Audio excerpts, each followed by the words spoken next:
Ça fait du bien, n'est-ce pas? Oui, amen. Ça fait Ça du rafraîchit, bien. Alléluia.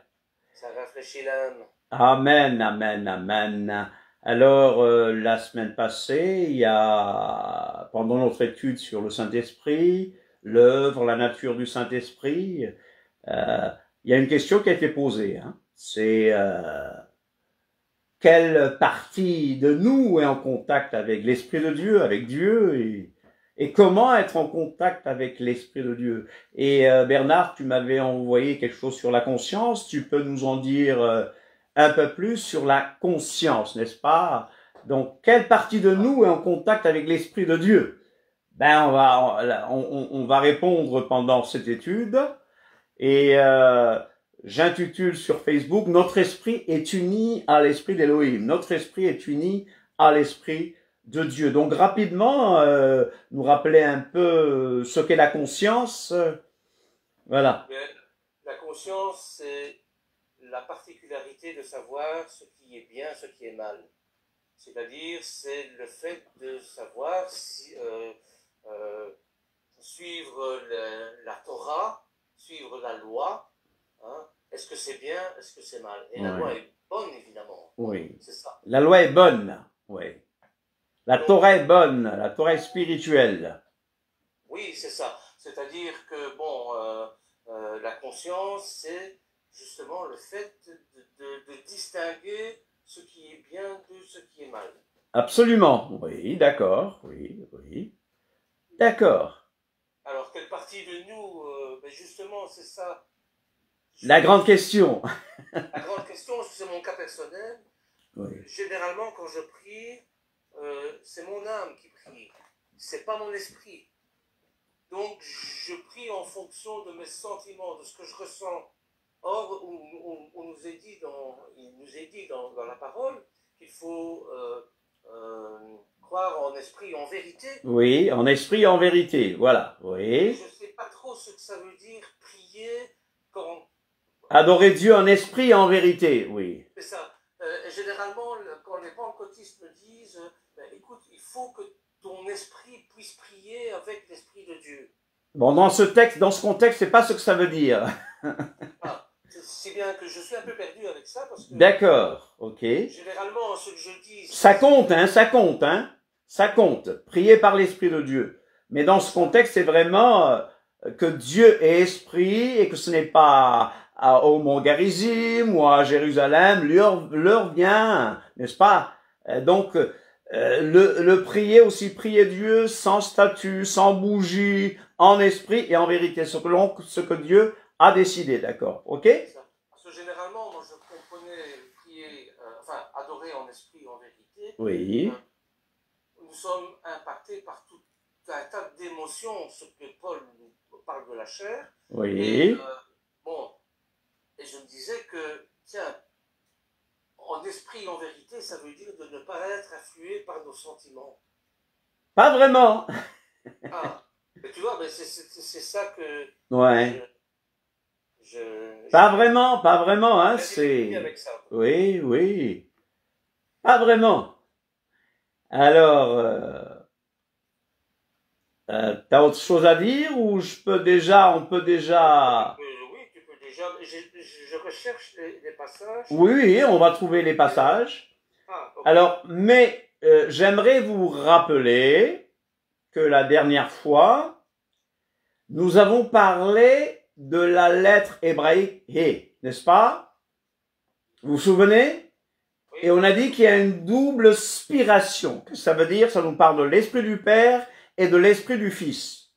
C'est ça. Et on a vu des textes hébreux, par exemple, où il était question de 2 lettres Yud. Donc, c'est-à-dire que Dieu nous a fait pour ce monde-ci et pour le monde supérieur. Amen. Oui. N'est-ce pas? Donc, Dieu a mis un esprit en nous.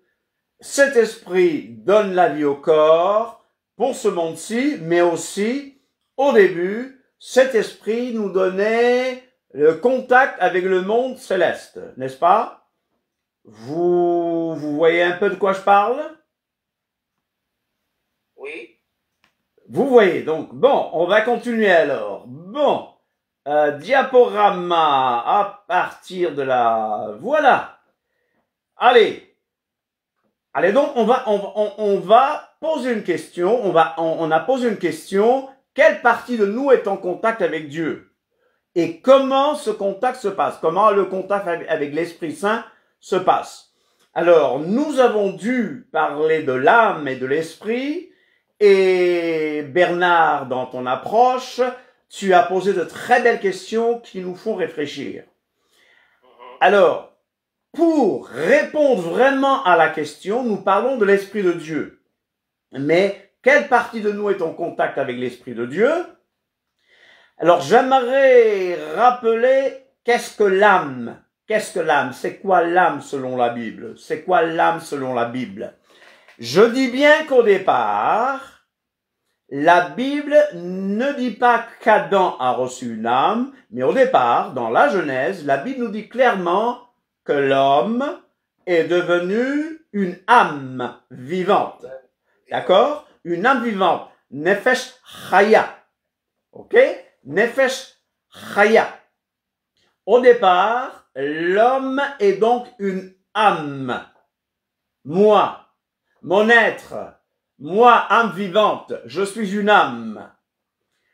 Et on peut dire que l'âme est le résultat de l'association du corps et de l'esprit. D'accord? Mais on a besoin de voir ce que ça veut dire. Le problème, tu l'as très bien posé, qu'est-ce que l'âme? Qu'est-ce que le corps? Et est-ce que chaque fois qu'on voit le mot âme, ça veut dire la même chose? On dit aussi que l'homme a une âme. On est d'accord? Oui. Mon âme bénit l'Éternel. Pourquoi t'as battu, oh mon âme? Quand Yeshua dit, mon âme est triste jusqu'à la mort. L'âme, dans ce sens-là, va utiliser différentes parties du corps. Ça va? Hein? Ce serait le siège des sentiments. Siège des émotions, siège des sentiments. Et dans ce sens, c'est basé sur quoi? Sur quel organe? Sur quelle partie du corps? Je dirais le cœur, mais... Le cœur, c'est vrai, oui, le cœur, mais dans quel sens? Parce que il y a le cœur. On peut parler du cœur comme cette pompe que j'ai ici, tournée vers la gauche, mais on peut parler du cœur comme le centre de commandement, comme le centre de ma personnalité. Ça, des émotions. Alors, je me casse pas la tête, je dis d'abord que ça, c'est basé sur le cerveau. Oui. De cette manière-là. D'accord? Ok? Et que l'âme, donc, sera la manifestation psychologique de la vie dans le corps. Amen. Oui, Ça va? C'est le siège des instincts naturels, des émotions et des passions. Pourquoi t'as battu mon âme? Donc, siège des émotions, de la pensée, de la volonté. Et vous vous souvenez de ce petit dessin? Oui. Que je vous ai laissé, la nature de l'homme vue de manière tridimensionnelle. Ok? Et on a dit que l'esprit, dans ce sens-là, c'est quoi? Ce sera l'homme spirituel, appelé quelquefois l'esprit. L'homme spirituel, l'homme intérieur. Quand je dis homme, c'est femme aussi, d'accord? On est d'accord? Et donc l'esprit, ce sera l'homme avec l'esprit de Dieu. C'est ça. La nature divine demeure en nous. Nous sommes d'accord? Il y a plusieurs passages, 1 Corinthiens 6, 17, Jean 3, 6, Romains 8, où il est question de prier par l'esprit. C'est ça. L'esprit rend témoignage à notre esprit que nous sommes enfants de Dieu, etc., etc. Ce que je veux vous dire, c'est que chaque fois qu'on voit le mot esprit ou le mot âme, ça ne voudra pas dire chaque fois la même chose. Et voilà pourquoi nous devons étudier les Saintes Écritures pour voir de quoi il s'agit. L'homme avec l'esprit de Dieu, l'homme spirituel donc, appelé donc quelquefois l'esprit. Et cet esprit a une incidence, a une influence sur l'âme dans le sens siège des émotions, et donc nous aurons des pensées spirituelles, nous aurons des émotions spirituelles, mais le cœur dans le sens spirituel du terme, ce sera la volonté. D'accord? C'est le centre de commande de ma personnalité. Donc, l'âme aura aussi des pensées charnelles, des émotions charnelles. D'accord? Mais l'âme aussi a une influence sur le corps.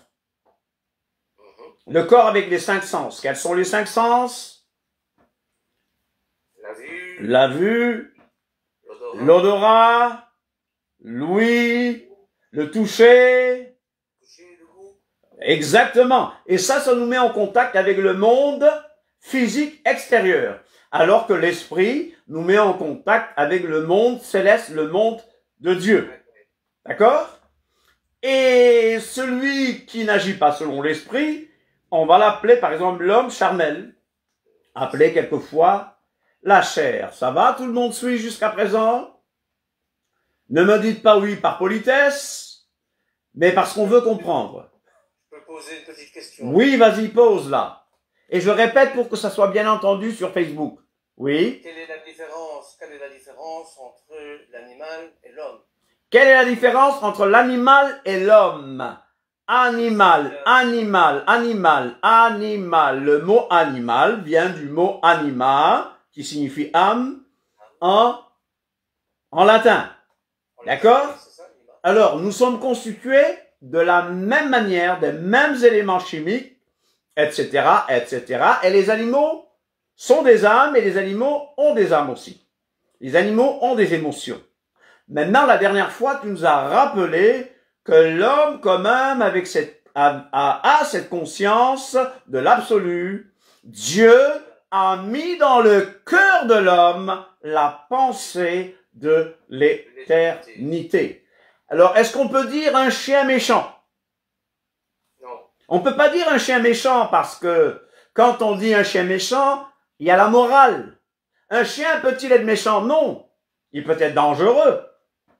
Un animal n'est jamais méchant. Il peut être dangereux, mais il n'est pas méchant. D'accord? Quoique, un animal blessé peut devenir très dangereux et on peut dire que cet animal est méchant. Mais ce n'est pas le cas. Ai-je répondu? C'est pas le bon terme, d'accord. Ai-je répondu à ta question? Pour le moment. Oui, bien sûr, bien sûr. C'est-à-dire que bon, nous sommes des, allez, je vais dire des grands singes. Ah, t'es une évolutionniste, toi. Non, mais bon, quand on compare un grand singe et nous, bon, il n'y a pas beaucoup de différence physiologiquement, mais spirituellement. Je suis quand même plus beau que les singes en général, hein, moi. Hein. Ah, merci, c'est gentil. D'accord. Mais bon, voilà. Non, ce que je veux dire par là, c'est que l'animal donc est une âme. Oui. Nous avons une âme aussi animale, mais nous avons aussi une âme divine ou spirituelle. Ok, d'accord. On va progresser. Et je dis bien, ce n'est pas l'esprit qui va dans le Sheol, l'esprit, mais c'est l'âme qui va dans le Sheol, dans le séjour des morts. Tu n'abandonneras pas mon âme dans le séjour des morts. On est d'accord? Donc l'âme est mortelle. L'âme est mortelle selon la Bible. L'âme est immortelle selon la mythologie gréco-romaine et le spiritisme, mais selon la Bible, l'âme est mortelle. Je le répète, selon la Bible, l'âme est mortelle. Parce que l'âme qui pêche, c'est celle qui mourra. La Bible dit, dans un psaume, que Dieu a livré leur âme à la mortalité. Yeshua dit de ne pas craindre celui qui peut tuer le corps, mais celui qui peut tuer le corps et l'âme dans la géhenne. Et la Bible insiste et dit que seul Dieu possède l'immortalité. Et Paul nous a dit, au début de Romains 2, il dit à ceux qui par la persévérance à bien faire recherchent l'honneur, la gloire et l'immortalité. Alors j'irais bien, l'immortalité, elle est conditionnelle. nous pouvons atteindre l'immortalité. Regardez bien 1 Corinthiens 15 va nous dire à quel moment nous achevons l'immortalité. Je sais que mon enseignement ne colle pas bien, ne colle pas avec l'enseignement du système religieux, n'est-ce pas? Mais je dis ce que la Bible dit. Si, oui, mais si, c'est la sainte doctrine, ça. C'est la sainte doctrine, voilà.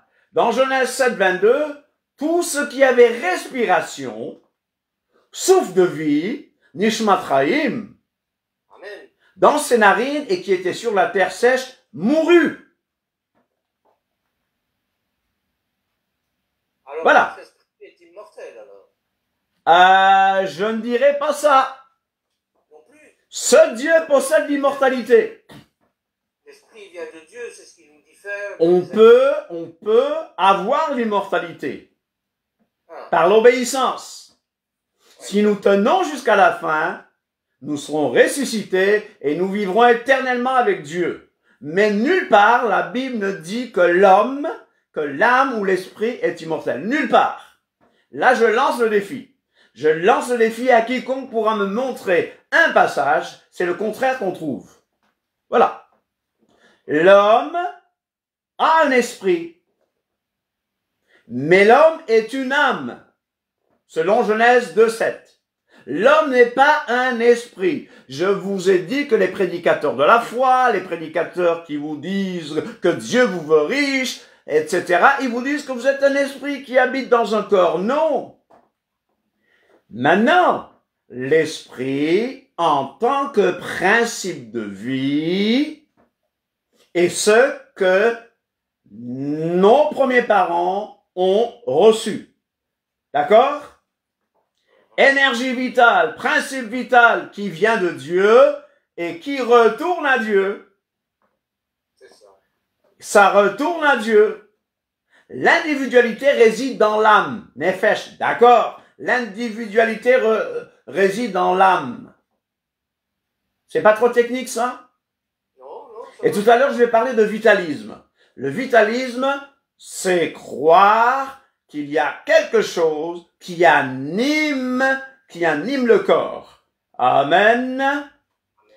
Avant que la poussière retourne à la terre, comme elle y était, et que l'esprit retourne à Dieu qui l'a donné. Donc, bibliquement parlant, ce n'est pas l'âme qui retourne à Dieu, mais l'esprit, la ruach. Ce n'est pas l'âme nefesh qui est reçue par Dieu à la mort, mais le souffle de vie, l'esprit, Nishmatraim, la respiration, l'énergie, la force vitale. Qu'est-ce que Yeshua dit? Père, je remets mon esprit entre tes mains. Alléluia. Et qu'est-ce qu'Étienne a dit à son martyr? Adon Yeshua, Seigneur Jésus, reçois mon esprit. Mais l'homme, et Bernard, l'homme n'a pas été créé pour exister sous forme d'esprit, désincarné, mais dans son être complet, corps, âme et esprit. Alléluia. La résurrection avec le retour de Mashiach est donc notre espérance. C'est ça mon espérance. Paul ne désirait pas une vie désincarnée, mais il voulait être revêtu d'un corps nouveau. 1 Corinthiens 15, 54. C'est le corps glorieux. Le corps glorieux que nous n'aurons qu'à la résurrection. Amen. Vivement le retour de Mashiach. Oui. Quelle résurrection? La première, la deuxième? Moi, je ferai part de la première résurrection. Parce que la deuxième résurrection, c'est la résurrection des impies. Nous attendons la première résurrection, qui est la résurrection des justes. Amen. Alors, on va essayer de répondre à cette question, à cette belle réflexion que Sylvia nous a laissée, et Bernard en a parlé. Alors, je vais intituler un peu notre développement d'aujourd'hui, la communion. La communion ou la communication du Saint-Esprit. En grec, c'est la koinonia. La communion, la communication du Saint-Esprit. 2 Corinthiens 13, 13, vous savez ce que ça dit? 2 Corinthiens 13, 13, que la grâce de je vais le dire simple en français, que la grâce du Seigneur Jésus-Christ, l'amour de Dieu et la communication du Saint-Esprit soient toujours avec vous. Alléluia! Et je rappelle la question, je repose la question. Quelle est la manière exacte dont le Saint-Esprit communique avec nous? Est-ce que c'est du bon français? Quelle est la manière exacte dont le Saint-Esprit communique avec nous? Quelle partie spécifique de nous entre directement en contact avec l'Esprit de Dieu? Le Saint-Esprit communique et interagit avec nous par l'intermédiaire de notre esprit. Nous l'avons dit, on est d'accord? D'accord? Et on comprend ce que ça veut dire dans ce sens. De notre cœur, de notre mental, je parlerai du cerveau, de la conscience et ou de notre âme. Ça dépend de la définition qu'on donne à chaque chose. C'est ça. D'accord? Alors, j'aimerais rappeler une chose. Nous sommes le temple du Saint-Esprit. Amen. Katia, tu es à la plage? On t'envie, là. Hein? Elle n'a pas entendu. Tu es à la plage? Ah, c'est bien ça. Tu me donnes envie d'y être aussi. Alors. Ah oui, oui, même ici, il fait chaud, là. Aujourd'hui, il a fait chaud. On a eu la canicule. Mon fils m'a demandé de... Vous avez bien fait. Vous êtes invité, hein, je vous l'ai déjà dit. Hein. Ah, d'accord, d'accord. Alors, chers amis, Amen. Nous sommes le temple du Saint-Esprit. Nous, c'est-à-dire notre corps. Donc, qui est en contact avec le Saint-Esprit? J'allais déjà là-bas quand j'étais au lycée. Oh, ma femme a oublié d'éteindre la télé. Excusez-moi 2 secondes, hein. Allez, continuez à parler. Continuez à parler. Continuez à parler. Oui, je connais. Elle a laissé la télé qui s'est allumée. Voilà. Sorry. Ah oui, d'accord, elle se... Voilà. Voilà, je suis revenu. Alors, notre corps est le temple du Saint-Esprit. Je vous exhorte donc, frères, par les compassions de Dieu, à offrir vos corps comme un sacrifice vivant. Donc, nous pouvons dire que tout notre corps, vous êtes d'accord avec moi? Oui. Est en contact avec l'Esprit de Dieu. Amen. Bah oui. Amen. Alors, résumé un peu de la dernière fois, Ruach, 379 fois, 379 fois, Nefesh, 745 fois, dans les Écritures hébraïques, Psyché dans le Nouveau Testament, 105 fois, n'est-ce pas? Alors, nous avons ces termes, Ruach, Psyché, etc. Mais que dit la Bible? Mais en réalité dans l'homme. En réalité dans l'homme, c'est l'esprit, le souffle du Tout-Puissant qui donne l'intelligence. Alléluia. En réalité dans l'homme, c'est l'esprit, le souffle du Tout-Puissant qui donne l'intelligence. Vous allez me dire qu'il s'agit de l'intelligence spirituelle. Donc c'est la relation qu'on a avec Dieu. D'abord, moi, je crois qu'il faut prendre ce texte de manière multifonctionnelle. D'abord, je crois que l'Esprit de Dieu nous donne l'intelligence,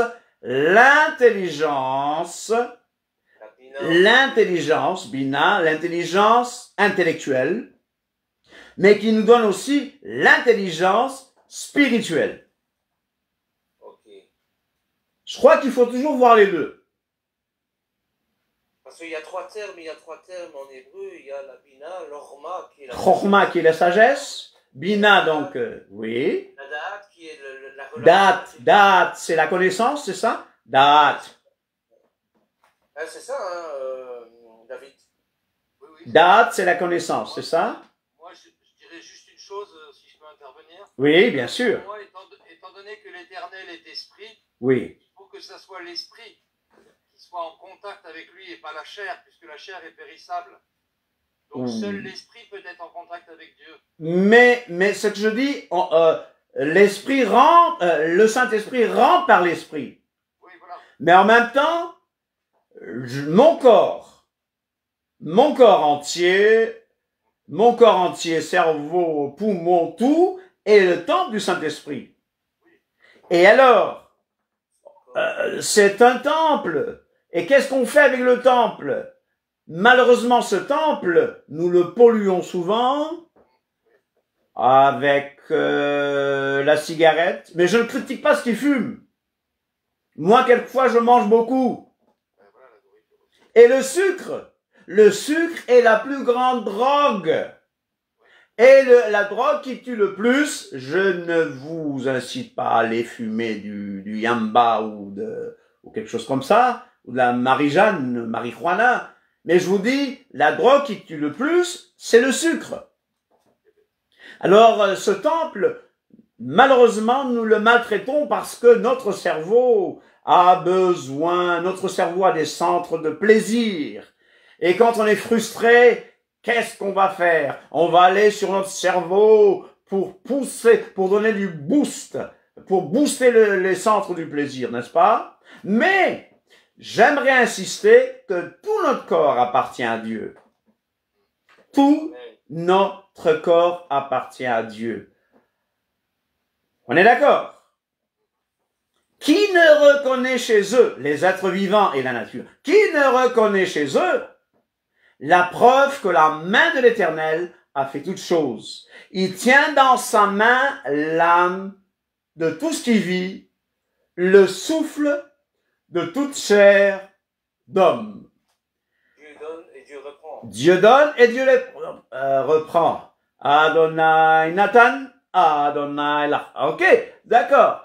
Mais ce que je veux dire, c'est que dans l'hébraïsme, pour ne pas dire dans le judaïsme, je dirais tout simplement dans les Écritures, l'homme est un tout, et que tout entier, l'homme appartient à Dieu. Et que dans l'hébraïsme, où nous n'avons pas cette pensée grecque, où le corps est mauvais, et que l'âme, elle est bonne, n'est-ce pas? Nous devons donner tout notre corps à Dieu. Amen.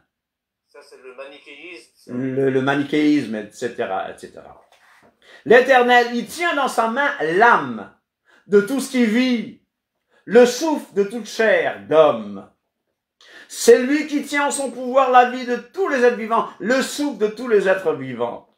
Et Job continue et nous dit, l'esprit d'Élohim, l'esprit de Dieu m'a créé, et le souffle du Tout-Puissant, le souffle du Tout-Puissant m'anime, m'anime tout entier. Le souffle du Tout-Puissant m'anime. Il anime quoi? Mon cœur, boum boum boum, celui-là, mon cerveau, même mon petit pied est animé par l'Esprit de Dieu. D'accord? Mais nous avons dit la dernière fois qu'il y a une superposition d'un homme intérieur. En plus de cet homme physique, il y a un homme intérieur qui est totalement esprit. C'est l'esprit qui vivifie, la chair ne sert de rien. C'est l'Esprit de Dieu qui m'a fait. C'est le souffle du Tout-Puissant qui me donne la vie. Alléluia. Alors, ça me fait penser à 1 Corinthiens 15, 53, 57. 1 Corinthiens 15, 53, je répète pour les autres, oui.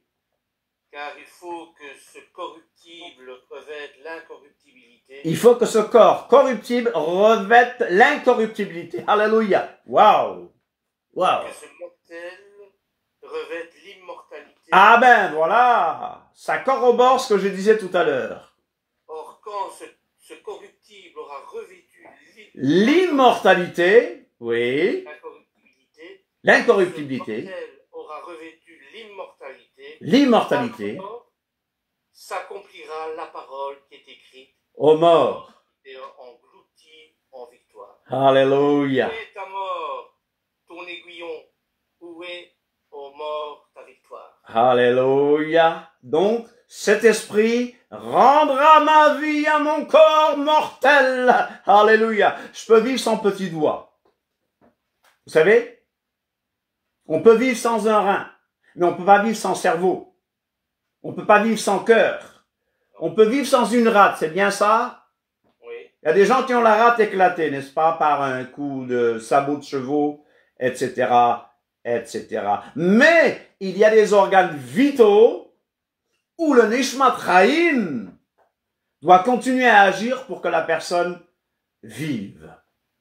Il y a un lien direct entre notre esprit, je parle de l'esprit là dans le sens d'une réalité spirituelle, de l'homme nouveau, de l'homme intérieur.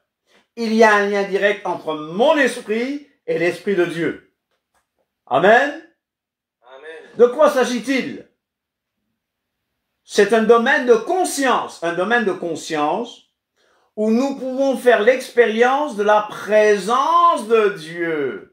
Est-ce que vous pratiquez la présence de Dieu? Est-ce que vous êtes conscient de la présence de Dieu? Est-ce que vous êtes conscient de la présence de l'esprit d'Élohim? Shekinah, oui. Oui, mais la Shekinah, est-ce qu'il manifeste sa Shekinah tout le temps? Sa présence est là. Il y a différents niveaux de présence, c'est vrai. Il y a différents niveaux de présence. Il est là par l'esprit. Parfois, je ne la ressens pas quand je suis très triste ou j'ai la douleur. Je ne la ressens pas parce que c'est occulté par la chair. Oui, mais la Shekinah, c'est déjà la présence manifestée, la gloire manifestée, n'est-ce pas? C'est ça. Mais par la foi, je sais qu'il est là. Il est là. Alléluia. Et nous pouvons recevoir des conseils de lui, communiquer avec lui, communier avec lui. D'accord? L'esprit dans ce sens-là. Maintenant, le cœur et l'esprit, le cœur et l'esprit, le cœur et l'esprit. Notre cœur et notre esprit doivent être réceptifs à la voix et à la présence de l'esprit. Notre cœur, là je ne parle pas de cet organe-là, je parle du centre de commande de ma personnalité. Je parle du centre de ma vie. Alléluia. Et Paul parlait de recevoir Christ dans son cœur. Notre cœur et notre esprit doivent être réceptifs à la voix et à la présence de l'Esprit de Dieu. Le Saint-Esprit nous parle aussi à travers quoi? Nos rêves, nos pensées. Nos rêves, nos pensées, nos émotions, nos intuitions même. Oui. Amen. Ben, j'entendais quelqu'un hier qui... J'ai lu, je n'entendais pas, mais la personne dit que Dieu ne parle que par les sacrements. Les sacrements, vous savez ce qu'ils appellent sacrements? La religion organisée parle de sacrements. C'est-à-dire, ces moyens de grâce qui par eux-mêmes peuvent accorder la grâce. Quand il parle de sacrements, bon, il y en a 7 chez nos amis, il y en a 2 chez nos amis protestants et évangéliques, mais est-ce que Dieu ne parle pas par d'autres moyens? D'abord, il me parle par la Bible. Bien sûr que oui. Et la manière supérieure, voilà pourquoi il est Seigneur, par laquelle il nous a parlé, c'est à travers le Seigneur Yeshua. Vitalisme. Le vitalisme. Qu'est-ce que le vitalisme? Du fils d'une amie, et le petit, il a disparu à un moment donné du parc où on était, du zoo. Il est parti dans la brousse. C'est un parc énorme ici. Il est parti dans la brousse et moi j'étais en train de discuter et de suite j'ai arrêté. Il y a quelque chose qui me dit attention, Alberto il est plus là. Regarde, cherche. Et je sais pas pourquoi. Et je marchais même pas encore vraiment avec le Seigneur. J'étais né nouveau mais j'étais dans le monde. Et là, bam, je cours vers l'endroit pile où il était. Il était en train de descendre une colline dans la jungle. Enfin, c'était hallucinant. Ouais. Et donc évidemment que si il parle. Et heureusement. Le Saint-Esprit nous parle donc. Qui croit que le Saint-Esprit peut lui parler? Levez la main, tout le monde, si vous croyez. Alors, je dirais un mot sur le vitalisme. C'est quoi le vitalisme? Il y a des médecins, il y a des philosophes qui croient qu'il y a une force qui anime le corps. La science n'a jamais pu dire ce que c'est. Mais nous savons que la vie vient d'un souffle de Dieu dans l'homme. L'esprit, dans ce sens-là, l'homme est animé par un souffle de Dieu. Est-ce que vous y croyez? Oui. Le souffle du Tout-Puissant m'anime. Amen. On ne sait pas ce qu'est le vitalisme. On ne sait pas ce que c'est. La science ne parvient pas à l'expliquer. Mais on sait que ça fonctionne. Et nous, la Bible nous dit que c'est le Nishmat Chaim, c'est le souffle de vie. Si vous regardez un cadavre, au début en tout cas, il nous ressemble tout à fait, n'est-ce pas? Sauf qu'il y a quelque chose qui ne va pas. Il n'y a pas la vie, n'est-ce pas? Il n'y a pas de vie. Donc le souffle de vie, le souffle de l'esprit de vie l'a quitté. J'insiste, mon esprit est uni avec l'esprit de Dieu dans ce corps-là qui est son temple. Je répète, mon esprit est uni à l'esprit d'Élohim dans ce corps-là qui est son temple. Qui est le temple du Saint-Esprit? Nous. Bon, en parlant de la conscience, tous les hommes ont une conscience. Mais quand un esprit est régénéré, l'esprit régénéré rend la conscience aiguisée, sensible aux choses célestes. La conscience de tout homme en bonne santé, existe. Mais celui qui est régénéré prend conscience aussi du monde céleste, du monde de Dieu. L'esprit donc nous met en contact avec le monde spirituel, le monde invisible, le monde éternel. L'esprit humain est l'essence et le cœur de notre existence. C'est vrai. Le corps a 5 sens, on en a parlé. Le corps conscient nous met en contact avec le monde physique, mais l'esprit de l'homme est un canal, un instrument du Saint-Esprit. Vous connaissez bien l'histoire. Il y avait 2 arbres dans le jardin d'Éden. Il y avait 2 arbres dans le jardin d'Éden. Amen. Il y avait l'arbre de la connaissance du bien et du mal Et l'arbre de vie. et l'arbre de vie. Et l'homme a choisi de manger de l'arbre de la connaissance du bien et du mal qui n'était pas une pomme entre nous, n'est-ce pas? Mais, pourquoi?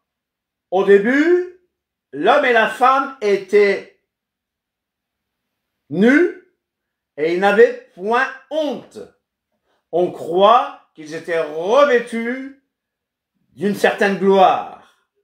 Mais une fois qu'ils ont mangé l'arbre, ils se sont centrés sur eux-mêmes. Après qu'Adam et Ève ont mangé le fruit défendu, le bien et le mal, qu'ils comprenaient, maintenant les obligeait à s'auto-évaluer par cette connaissance du bien et du mal.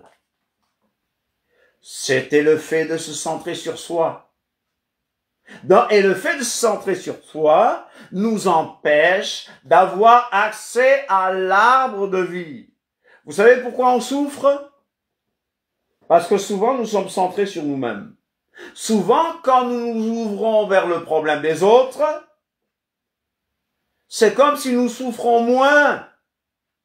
C'est comme si nos problèmes sont minimisés. Vous suivez? Amen, oui. Et l'homme, au début, la dame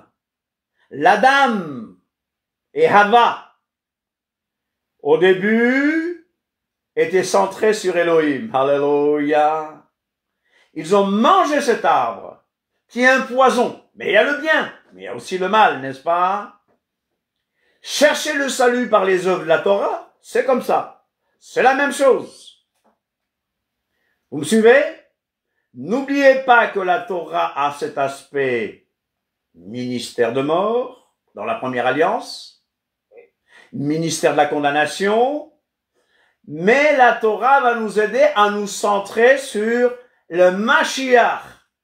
Alors ceux qui me disent, Michel, quoi que tu dises, tu retournes à la Torah, tu vas à la Torah, tu parles de la Torah, mais au moins acceptez que je vous dise, voilà, notre vie doit être centrée sur le Mashiach, sur le Christ, sur le Messie. Il nous a créés avec la capacité de choisir, le libre arbitre, la conscience. Je mets devant toi le bien et le mal. Je mets devant toi le bien et le mal. Choisis la vie, la conscience. Donc la conscience est très importante dans ma relation avec Dieu. Le cœur, la volonté, le centre de commande de ma personnalité, le trône de vie. Le trône de ma vie, c'est qui? est-ce que je me laisse emporter par le mal? Est-ce que je tombe dans le péché ou je choisis de suivre le Mashiach? Quiconque se livre au péché, esclave du péché. Et je vous rappelle que le péché est la transgression de la loi, le péché est la transgression de la Torah. À la chute de l'homme prend conscience de sa nudité. Est-ce que vous l'avez remarqué? L'homme a pris conscience de sa nudité. Qui t'a dit que tu étais nu? Revenons pas à l'âme. Dans certaines traditions, l'âme est considérée comme la partie de nous qui se connecte au divin.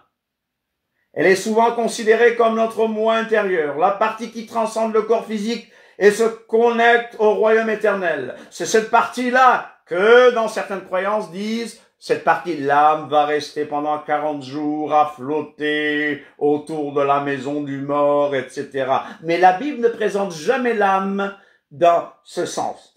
Alors, si nous parlons de la Kabbale, je parle de la Kabbale juive, mais une Kabbale chrétienne aussi. Alors, dans la Kabbale nous parle de 3 niveaux de l'âme, 3 fonctions de l'âme. Dans la Kabbale, l'homme a une triple identité. Ok? Vous me suivez? Alors la Kabbale parle de la Neshama. La Neshama, c'est quoi? C'est ce que nous avons connu comme le Nishmat Chaim. Mais ils disent que la Neshama, c'est le plus haut niveau lié à la pensée. La Nefesh touche les actes, les pulsions, l'énergie spirituelle. Et la Ruach, l'esprit, le souffle de vie, c'est par là que la parole de Dieu va pénétrer. Mais en retournant à la Bible, corps plus souffle de vie égale âme vivante, un peu plus d'enthousiasme. Le mot Nefesh, nous le trouvons dans la Bible et ça peut être traduit d'une quarantaine de manières différentes, vous le savez. Âme, vie, personne, esprit, cœur, volonté, envie, créature, mort. Mort, le mot nefesh, le mot âme, peut même être traduit par mort, ou cadavre, ou animal, ou poisson, ou plaisir. Alors quand tu parles de l'âme, tu parles de quoi exactement? Âme, oui. Oui. C'est ça la difficulté, parce que bon, parfois, on prend l'âme pour l'esprit, ou l'esprit pour l'âme, alors on ne sait plus où on en est. On ne sait plus où on en est, c'est pour ça qu'on doit savoir que dit le texte. Voilà, c'est pour ça qu'il faut... L'âme dans le sens de l'être, la personne. Ou âme dans le sens du siège, de la pensée, des émotions, de la personnalité. L'homme est une âme, mais on dit aussi que l'homme a une âme. Moi donc, par le biais du centre de commande de ma personnalité, de mon cœur, j'offre mon corps en sacrifice vivant. Amen. Est-ce que ça va? Alors, à quoi me sert le culte et la prière? Par exemple, le culte, je parle du culte dans le sens de mon culte personnel, de mon autel personnel. À travers la prière incessante. Qu'est-ce que la Bible nous dit? Prier sans relâche. Sans cesse, sans relâche. La Bible dit bien prier sans cesse. Par toutes sortes de supplications. Oui, mais comment prier sans cesse, mon frère? Mais dès le matin, lorsqu'on met son pied à côté, nous avons la pensée d'Éternel en nous. Ah donc c'est une question d'attitude. La prière est d'abord une attitude. Prier sans cesse. Et de temps en temps, parler en priant. C'est ça, c'est un dialogue avec l'Éternel. Et un dialogue incessant, un dialogue permanent. Donc le contact avec Dieu. Je pratique la présence de Dieu. Pour moi, il n'y a pas un lieu saint ici et un lieu impur ici. Moi, je prie dans les toilettes aussi, vous savez. Je sais que dans le judaïsme, les toilettes, c'est impur. Mais Dieu est partout. Ah, mais moi je prie dans les toilettes. Et quelquefois, c'est l'endroit où on reçoit de grandes révélations. Les cimetières, c'est impur, mais moi, quand je rentre dans ce cimetière, je médite sur la résurrection. C'est là que fusent les plus grandes idées. Ah, dans le cimetière et dans les toilettes. Femme, ce n'est ni sur cette montagne, ni à Jérusalem. Hey, chers amis, donc la prière est comment être en contact permanent avec l'Esprit. Une attitude de prière. Quand je ne pardonne pas, j'attriste le Saint-Esprit. Oui. Quand je m'énerve, j'attriste le Saint-Esprit. Alors notre attitude de prière doit être permanente. Bon, il y a des actes d'adoration, de méditation de la parole, de contemplation, je mets entre guillemets parce que les évangéliques n'aiment pas beaucoup ce mot. Contemplation. Égale idolâtrie, attention. C'est pour ça que je dis contemplation, je ne dis pas contempler une image. Contempler mon Dieu sur son trône, vivre avec Jésus dans le ciel. Mais est-ce que je me crée une image mentale? Non, pas d'image mentale. C'est Avoda Zara, n'est-ce pas? Mais quand je parle de contemplation, je regarde les œuvres. Je peux méditer sur les attributs de Dieu. Alléluia, alléluia. Sur les 13 attributs divins, Rachum vechanun, Erechapaim, éternel, éternel, Dieu compatissant, lent à la colère et riche en bonté. On peut méditer sur ces choses. Amen. Donc nous entretenons notre relation. Non, notre relation, elle est stable avec Dieu. C'est plutôt notre communion. Quand je pêche, je ne perds pas ma relation avec Dieu. Mes chers amis, quand je pêche, je ne perds pas ma relation avec Dieu. Et il m'arrive de pécher de temps en temps. Je sais que vous ne péchez jamais. Mais moi, de temps en temps, je pêche. Mais avec ma communion, avec ces choses, j'entretiens ma communion avec Dieu. Et ça me donne un grand sentiment de connexion très profonde. Donc je dis, pratiquons la présence de Dieu par l'Esprit. Le Saint-Esprit, considéré vraiment comme la présence divine qui demeure dans le croyant né de nouveau. Et le Saint-Esprit me permet de faire l'expérience de la direction et de la puissance de Dieu. Alléluia. Le Saint-Esprit donne une certaine impression intérieure. Mais est-ce que je vais agir selon les impressions? Non. Il y a une observation raisonnée dans la lecture de la Bible, dans le discernement. Il faut aussi observer les manifestations extérieures pour savoir si la personne que j'ai en face part d'un esprit humain ou d'un esprit démoniaque. Comment entendre la voix de Dieu? Nous voulons entendre la voix de Dieu, n'est-ce pas? Habakkuk 2, 1 à 2. Comment entendre cette voix? Habakkuk nous dit, j'étais à mon poste. Alléluia. J'étais à mon poste. Tout le monde dit à mon poste. Et je me tenais sur la tour. Je veillais pour voir ce que l'Éternel me dirait et ce que je répliquerai après ma plainte. L'Éternel m'adressa la parole et dit, écris la prophétie. Alors, vous voyez, comment communier avec l'Esprit? Comment vivre dans la communion de l'Esprit? Il faut d'abord être à son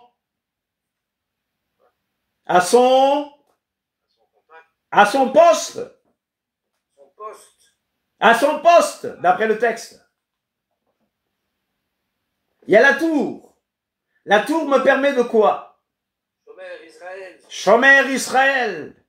De veiller, de voir, pour voir ce que l'Éternel me dira. Je serai à mon poste. Attendons-nous à l'Esprit de Dieu avec humilité. Accordons une grande attention et tu as raison de dire, de parler de contact. Je serai à mon poste comme une sentinelle sur les murs d'une ville assiégée. Je regarderai en haut, autour de moi. À l'intérieur, je veillerai pour voir ce qu'il me dira. Donc, ce que l'esprit de prophétie me dictera comme réponse. Tout le monde dit esprit de prophétie. Esprit de prophétie. Esprit de prophétie. Quel est l'esprit de prophétie? Quel est l'esprit de la prophétie? C'est le Saint-Esprit. Et ça, nous l'avons tous. La communication du Saint-Esprit, la communion du Saint-Esprit, l'esprit de prophétie en moi. Et je l'ai tellement dit, il y a 3 niveaux de prophétie, vous savez? Il y a 3 niveaux de communication prophétique. Je l'ai tellement dit, mais je les répète sans cesse. Dans les Écritures hébraïques, il y a l'école des prophètes. Il y a les prophètes, proprement dit, et il y a les voyants. 3 niveaux de communication prophétique dans les Écritures hébraïques. Et dans les écrits apostoliques, on a aussi 3 niveaux. L'esprit de prophétie donné à tous les croyants le jour de Shavuot. Amen. La Ruach HaKodesh a été donnée comme un don permanent à la Keïla. Et quiconque est né de nouveau a l'Esprit de Dieu, donc l'Esprit de la prophétie. Premier niveau de la prophétie. Donc, étant donné que tu as l'Esprit de la prophétie, tu peux te lever pour parler pour Dieu. Mais le deuxième niveau, c'est le don de prophétie. Amen. Que tout le monde n'a pas. Non. Troisième niveau, le prophète. Tout le monde n'est pas prophète. On est d'accord? Mais nous avons tous l'esprit de prophétie ou l'esprit de la prophétie. Est-ce que cet esprit de prophétie vient au baptême? Il est reçu à la nouvelle naissance. Parce que nul ne peut naître de nouveau sans l'Esprit de Dieu. Il est reçu à la nouvelle naissance. Dans la Bible, dans les Écritures hébraïques, les gens croyaient un jour, ils étaient baptisés le même jour. Ils n'attendaient pas 80 jours, 300 jours. Ils comprenaient le message et ils étaient baptisés. Le jour de Shavuot, ils ont dit à Pierre, « Homme frère, que ferons-nous » N'est-ce pas? « Que ferons-nous, homme frère » Repentez-vous et que chacun de vous soit baptisé au nom de l'Adonai, au nom du Seigneur Jésus, et vous recevrez le don du Saint-Esprit. Clair. Voilà. Mais, quand la personne croit, parce que le Saint-Esprit convainc la personne de péché, de jugement, et donc le Saint-Esprit régénère la personne. Donc, dès qu'on est né de nouveau, on a le Saint-Esprit. Maintenant, il y a ce que les pentecôtistes appellent cette seconde œuvre de grâce, c'est-à-dire être plongé, quand Yeshua te plonge dans la puissance de son esprit, nous y croyons aussi. Et dans Jean 16, 15, par exemple, Jésus nous a dit, Yeshua nous a dit qu'il prendra, que le Saint-Esprit prendra de ce qui est à lui, de ce qui est à Yeshua, et nous l'annoncera. Et Paul donc va mettre l'accent sur l'odorat, l'ouïe, la vision, le nez, l'oreille. Tout ça, l'œil, ce sont des éléments de communication. Le premier niveau, le nez pour sentir. Souvenez-vous que le mot ruach en hébreu vient d'un mot qui signifie respirer, sentir, quelque chose d'agréable. Le premier niveau, c'est le nez pour sentir. Ceci sert dans l'identification. Esprit de prophétie. Donc, toute personne née de nouveau qui a l'esprit de la prophétie, qui a l'esprit de Dieu, doit avoir le nez pour identifier ce qui est de Dieu et ce qui n'est pas de Dieu, quel que soit son niveau spirituel, bien sûr. Plus il aura grandi spirituellement, plus il pourra identifier les choses. Deuxième niveau, l'oreille. Pour entendre dans la compréhension, don de prophétie. Troisième niveau, les yeux pour voir l'illumination, le prophète. Ce que je veux dire, ayons toutes nos antennes branchées pour pouvoir avoir le droit d'entendre Dieu personnellement. Dieu me parle de l'intérieur, on est d'accord? J'ai son esprit. Il me parle de l'extérieur, sa parole. travers mes frères. À travers les frères. De manière objective. De temps en temps, c'est subjectif. Dieu m'a dit, Dieu m'a dit, Dieu m'a dit. Mais il y a tellement de Dieu m'a dit, il y a des gens même pour aller aux toilettes. Ils disent que Dieu leur a dit d'aller aux toilettes. Bon, faut pas exagérer quand même, ça devient du blasphème. Mais Dieu me parle à travers sa parole. L'Esprit me parle à travers les autres. L'Esprit me parle à travers l'adoration. Parce que quand j'adore,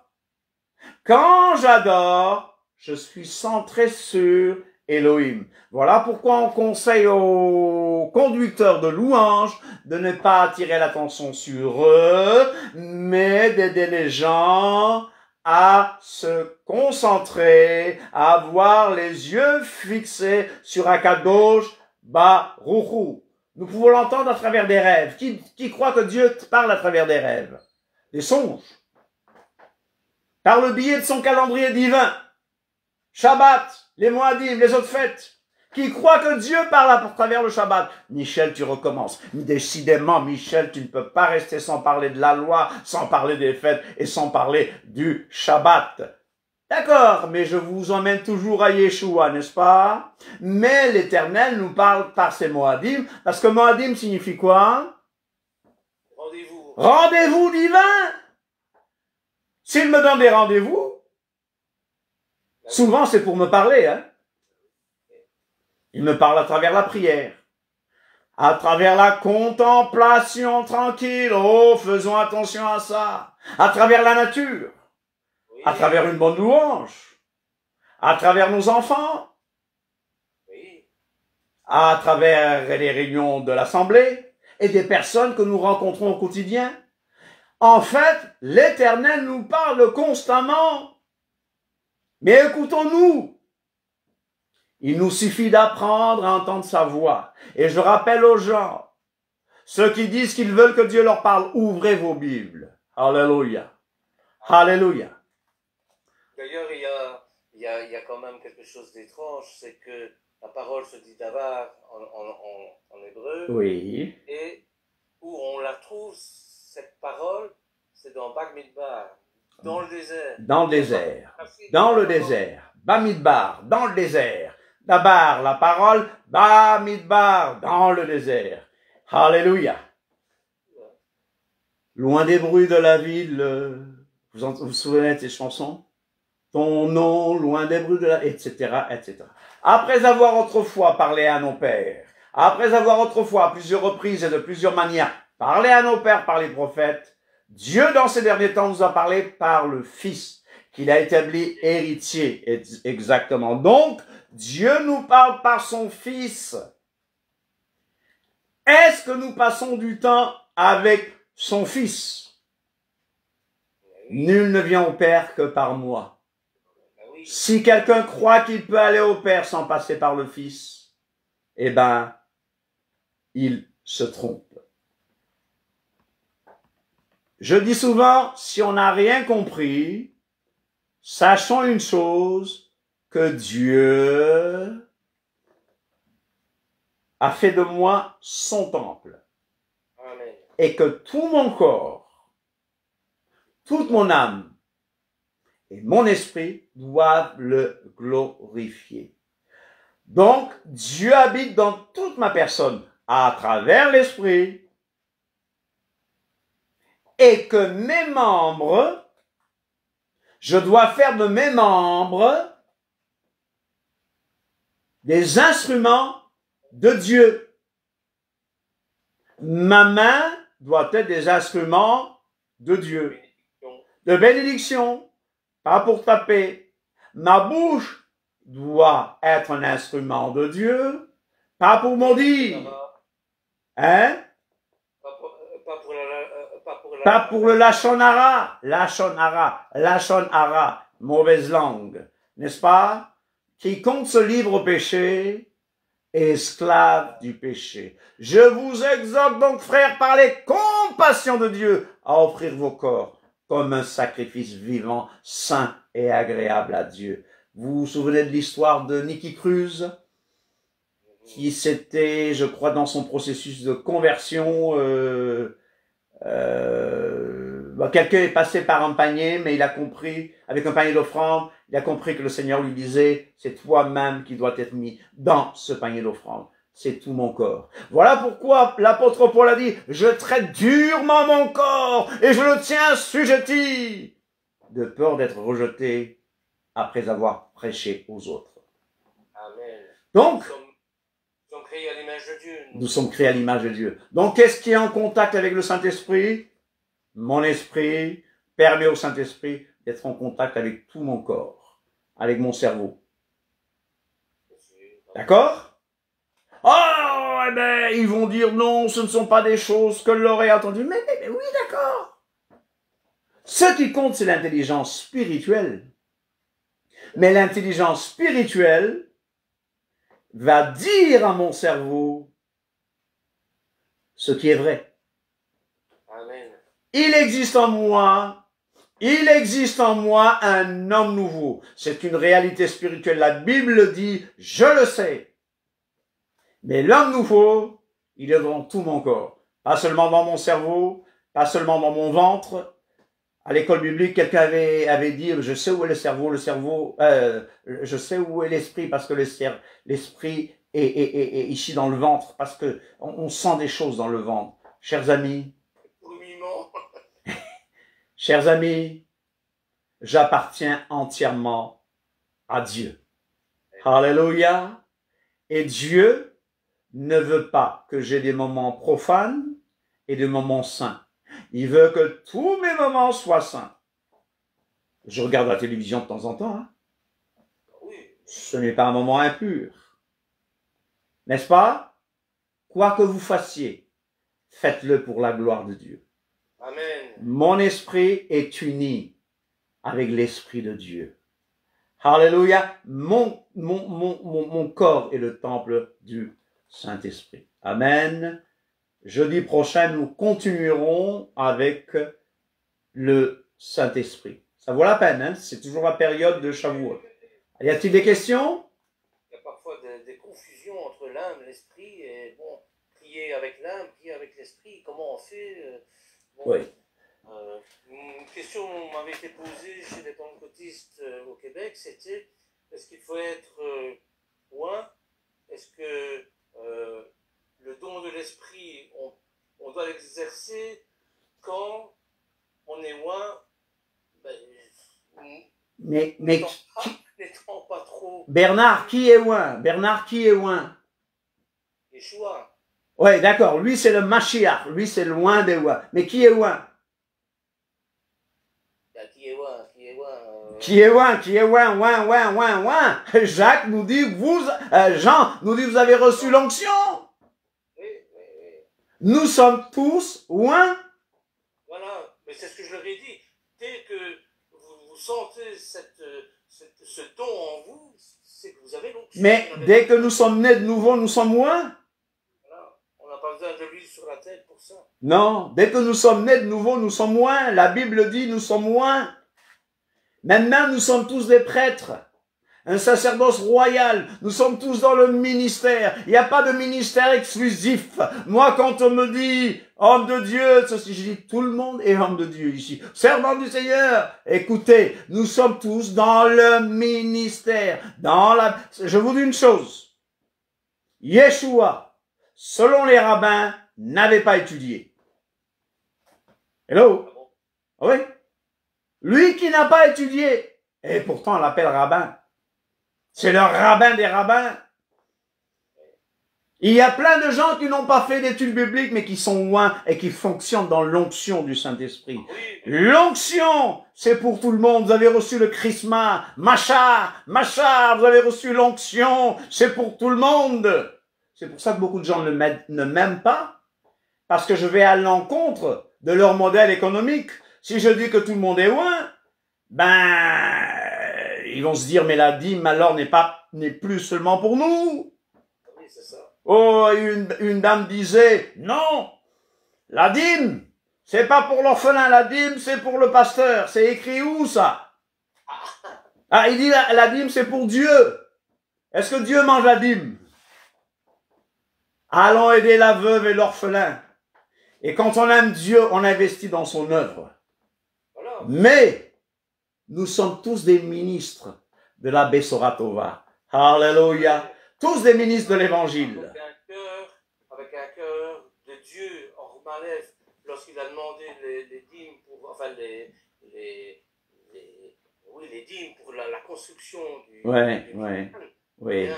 Il y a un mot, enfin il y a deux. Maaser, hein?